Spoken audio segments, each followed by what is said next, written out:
Assalamualaikum warahmatullahi wabarakatuh. Bertemu kembali dengan saya Dr. Sofi. Sobat sehat, ini adalah video saya yang ke-298 yang akan membahas standar prasarana klinik pratama dan klinik utama. Mulai video 293, kita membahas tentang perizinan klinik dan persyaratannya. Ini semua akan terkait dengan akreditasi klinik yang nanti akan dilakukan surveyor. Surveyor akan melihat dalam konteks RDUWS. R adalah melihat regulasi, SK, pedoman, dan SPO. Kemudian D akan melihat dokumentasi implementasi. Kemudian B akan melakukan wawancara. O akan melakukan observasi. Dan S, surveyor akan meminta dilakukan simulasi. Ini untuk membuktikan apakah sobat sehat sudah melakukan kerjakan yang ditulis dan tulis yang dikerjakan. Channel YouTube Dr. Sofi dibangun untuk itu semua. Yuk kita bahas standar prasarana klinik pratama dan klinik utama.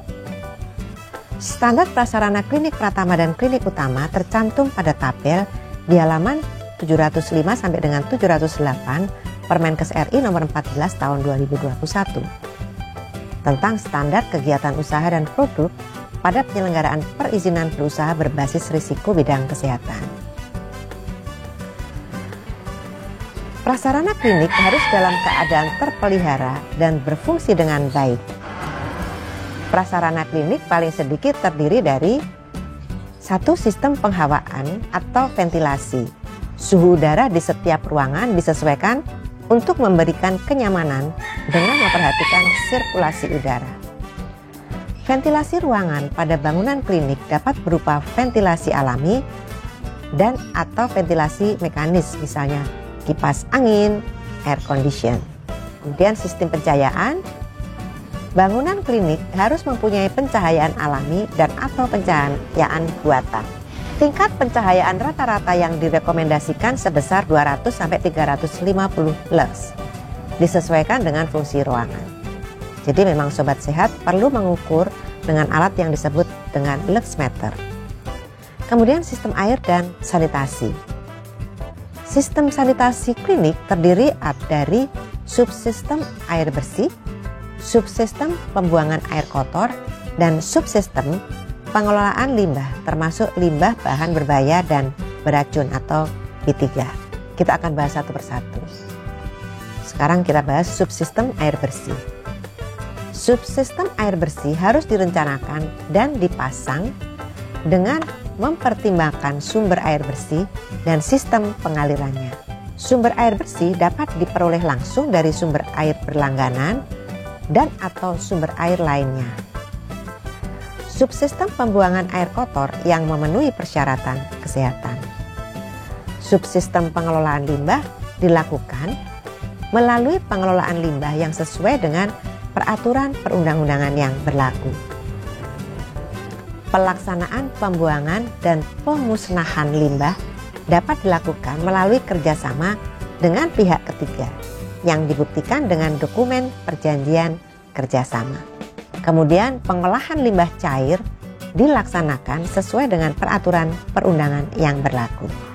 Sistem kelistrikan yang umum, sistem kelistrikan dan penempatannya harus mudah dioperasikan, diamati, dipelihara, tidak membahayakan, tidak mengganggu lingkungan, bagian bangunan dan instalasi lain. Selanjutnya sumber daya listrik. Tersedia sumber daya listrik normal yang cukup sesuai dengan kebutuhan pelayanan. Sumber daya listrik normal diperoleh dari sumber daya listrik berlangganan seperti PLN dan atau sumber daya listrik dari pembangkit listrik sendiri. Tersedia sumber daya listrik darurat seperti generator listrik atau uninterruptible power supply atau UPS untuk menjamin kesinambungan pelayanan, terutama bagi klinik yang memiliki peralatan yang tidak boleh putus dari power supply. Prasarannya yang berikutnya adalah sistem gas medik. paling sedikit tersedia oksigen untuk penanganan pasien dalam keadaan gawat darurat. Jika diperlukan, dalam pemberian pelayanan kesehatan dapat ditambah dengan ketersediaan gas medik lainnya. Jumlah yang tersedia minimal 1 tabung dan lebih dari 1 tabung untuk klinik dengan rawat inap. Tabung oksigen digunakan di ruang tindakan dan ruang rawat inap. Setiap tabung oksigen yang digunakan harus dipastikan layak pakai. Prasarana yang berikutnya adalah sistem proteksi kebakaran. Di sini yang pertama, tersedia alat pemadam api ringan atau APAR paling sedikit 2 tabung untuk memproteksi kemungkinan terjadinya kebakaran, juga mempertimbangkan luas ruangan dan jumlah ruangan yang ada. Kedua, pemasakan alat pemadam kebakaran diletakkan pada dinding dengan ketinggian kurang lebih 1 meter dari permukaan lantai, dilindungi sedemikian rupa untuk mencegah kemungkinan kerusakan atau pencurian. Selanjutnya, sistem proteksi petir. Lalu prasarana ambulan. Pelayanan ambulan wajib dilakukan oleh klinik dengan pelayanan rawat inap dan klinik yang melayani tindakan berisiko. Selanjutnya, prasarana sistem komunikasi. Sobat Sehat, selanjutnya silakan melihat secara lebih rinci pada PPRI nomor 5 tahun 2021, Permenkes RI 43 tahun 2013, Permenkes RI 74 tahun 2016, Permenkes RI nomor 26 tahun 2020, Permenkes RI nomor 24 tahun 2020, kemudian Permenkes RI nomor 14 tahun 2021.